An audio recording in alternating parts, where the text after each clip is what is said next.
I'm an economist, and my day job involves figuring out how societies develop.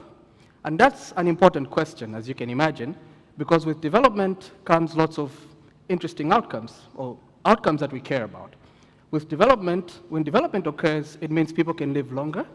When development occurs, it means less infants die before the age of 1. With development, it means less mothers die during childbirth. So development is something worth thinking about and worth spending one's life's work doing. So what I'm going to try to do today is try to talk about development in the context of Zambia. So how does Zambia sort of match up when it comes to the conversation of development? So where does Zambia feature in this conversation of development? And it will turn out that the razor blade that you have up there on the screen is going to be an important part of the story about development, particularly with reference to Zambia. Okay, so what do economists know about development? It turns out that for development to occur, the structure of the economy has to change. There has to be some structural transformation. So the economy has to move from relying less on agriculture or primary commodities to relying more on manufacturing. And it turns out that this is what drives development. So let me give you some examples of countries within the last 100 years that have developed or are in the process of developing, and let's look at what has happened to the structure of their economies. So let's look at this thing called structural transformation. Remember, structural transformation is what drives development. So let's start with Japan, a country that most of us are familiar with. We use their gadgets most of the time. So the slide on the screen there shows the percentage of Japan's economy that is contributed by manufacturing. So the share of manufacturing in Japan's economy from 1955 all the way up to 2005. What you can see is that manufacturing has been a steady about 30% of the economy, 30% of the gross domestic product. And we all know that Japan developed, at least has achieved developed status within the last 100 years. Now let's add Korea to the story. Another country, so this is the Republic of Korea, or South Korea as sometimes referred to, a country that we're all familiar with. We all have Samsungs, Daewoo's, Hyundais, and all that. South Korea has phenomenally transformed its economy over the last 60 years, right? So look at the pattern of structural transformation in South Korea. In 1955, 10% of South Korea's economy was manufacturing. But look at how phenomenally South Korea has increased the importance of manufacturing in its economy. By the year 2005, manufacturing was about 30% of South Korea's gross domestic product, South Korea's economy. And it's no surprise that South Korea today is in the league of the most developed countries. Let's look at China, another country that's developing before our eyes, within our lifetimes, or within the last 30 years. China has become a force to reckon with. What's happened to manufacturing in China? So in 1955, about 15% of China's economy was manufacturing, and this rose up steadily, and it's now at about 40%. So 40% of China's economy is manufacturing. Again, it's no surprise that China is in the league, is almost joining, if it hasn't joined already, the league of the most developed countries. Let's look at India. Right? So another country that's sort of developing, is sort of a force to reckon with. It's part of what's called the BRICS, so Brazil, Russia, India, and China. So what has happened to structural transformation in India? Not as impressive as the other countries. So it's 10% in 1955, ends up at about 20% in 2005. Right? So structural transformation seems to be a very important driver of development. What about where we are right now in Zambia? The green line is Zambia's story. Well, it's sort of a bittersweet story, right? In 1955, we almost have no manufacturing, as one can imagine. And then we get independence, and manufacturing shoots up quite impressively. So in 1955, manufacturing is almost nothing in Zambia. Then it shoots up right after independence. It rises impressively, reaches about 70% in the 70s and 80s. Then it begins to go down again, sadly, and ends up at 10% of gross domestic product, right? So it ends up at 10% of gross domestic product. It ends up right at the part at which South Korea began in 1955. So we had some structural transformation. It wasn't sustained, and then it went away. And this partly explains why our incomes are low. Remember, you need structural transformation to drive incomes. So let's look a little bit more at Zambia. So that's really the graph that you had on manufacturing. So it just shows you the trends in manufacturing. So what has happened in Zambia? What has happened in Zambia is that sadly, Well, in a way, sadly, agriculture has become much more important. What should happen is that as structural transformation takes place, agriculture should become less important and manufacturing must become more important.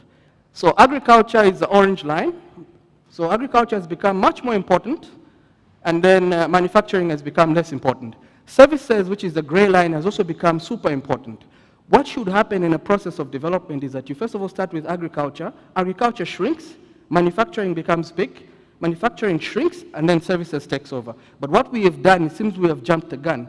We've gone all the way straight to services, and that's not good for development. What this means is that the country really needs to engage in structural transformation. What this means is that Zambia really needs to industrialize for it to rise, right? That's the important key point. But the question is, how do we do that? What's the most sensible way of industrializing? So the point I'm going to argue is that our strategy for industrializing should depend on our people, right? It should depend on our most important resource, which is our people. But we need to figure out what our people's capabilities are, right? So let's look at schooling, right? Let's look at schooling. What does schooling look like in Zambia? This is what the profile of schooling looks like in Japan from 1960 up to 2010. So in 1960, the average Japanese had about 7 years of schooling. And then by 2010, it went up to 12 years of schooling. So phenomenal increase in schooling outcomes. Korea, it's the same story, schooling steadily rising from 3 years of schooling in 1960 to about 12 years of schooling in 2010. So the average Korean had about 12 years of schooling in 2010. What about China? Similar story trending upwards. India, similar story trending upwards, but not so impressive. What about Zambia? Where do we lie? So remember, the important thing is that our human resource is what's going to drive industrialization. This is what the profile of schooling looks like in Zambia. So in 1960, the average Zambian had about 2 years of schooling. Then in 2010, most of you in this audience will be shocked, the average Zambian had only completed 7 years of schooling, right? So the folks in this room are the exception, very educated. Most people have not completed primary school, so most people have just completed primary school, 7 years of schooling. And this is just counting the raw numbers. So this is counting you finish grade 1, grade 2, grade 3, grade 4, grade 5, and so on. But we know that finishing grade 7 at, for instance, at Lake Road is not quite the same thing as finishing grade 7 at a government school, right? So if you adjust for the quality of schooling, it's most likely that the average Zambian has finished much less than 7 years of schooling. So let's look at schooling in Zambia in much more detail. So we know that the average Zambian has completed 7 years of schooling. What does it look like for women? So women have completed, they've been trending upwards, quite impressive, but it's still not where it's supposed to be. So the average woman has completed about somewhere between 5 or 6 years of schooling, and the average man has completed about just slightly more than 7 years of schooling. Of course, this is not great for equity purposes. We need to narrow this school attainment gender gap. What does it look like in terms of location? So in urban Zambia, the average Zambian has completed about 10 years of schooling. So it looks slightly better in urban Zambia. In rural Zambia, it's slightly a little bit worse. So it's about 6 years of schooling. Again, I'm just counting the raw numbers of schooling. Given that our most important resource in driving industrialization is going to be our people, and we know that our people are still in the process of acquiring skills, they're not where they're supposed to be, so we have to work with what we have. Right? So what are the implications in terms of our industrialization strategy of the figures I've just given you? Does this mean we can do pharmaceuticals? Certainly not, right? So we can't have an industrialization strategy that's based on manufacturing pharmaceutical drugs, for instance. To manufacture pharmaceutical drugs, you need super educated people. We're still on our way to getting educated, so we have to work with what we have. Does it mean we can assemble cars? Certainly not. Right? So 7 years of schooling is not great to assemble cars. We sort of tried it. We had a car assembly plant in Livingston in the Kaunda era, and it didn't sort of sustain itself. And perhaps the argument I would make is that part of that was the fact that we have low human capital attainment in the country. Does that mean we can make microchips? Certainly not. If we can't make pharmaceutical drugs, we can't make cars, certainly we can't make microchips. Right? So what can we do? Right? So now, it turns out that the government strategy on industrialization is really a strategy that assumes a highly educated population. So if you read, for instance, the strategy paper on industrialization and job creation, they have in there things like pharmaceuticals. right? We're going to develop a strategy around pharmaceuticals. We're going to develop a strategy around complex engineering projects. But I argue that whereas that is desirable, it's not attainable given the constraints we have to work with. So what can we do? Hence the razor blade. Let's start simple. Why don't we think about making razor blades, right? Let's try to make sure that every razor blade that's used in a Zambian household is manufactured locally. That is simple enough, right? So if somebody has got 7 years of schooling, it is possible to sort of have them work in an industrial setup where you can make razor blades. You can make pencils. You can make matchsticks, right? And certainly, something that we're very good at, work with furniture and make chairs and try to export those. So this is a strategy that I refer to as a Trade Kings inspired strategy, right? Everybody knows who Trade Kings is today.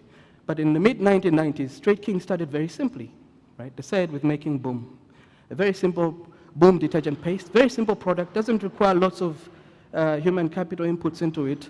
And over time, they've learned and experimented, and now they make washing powder. And I was pleased to learn the other day that they actually make washing powder that you can use in washing machines.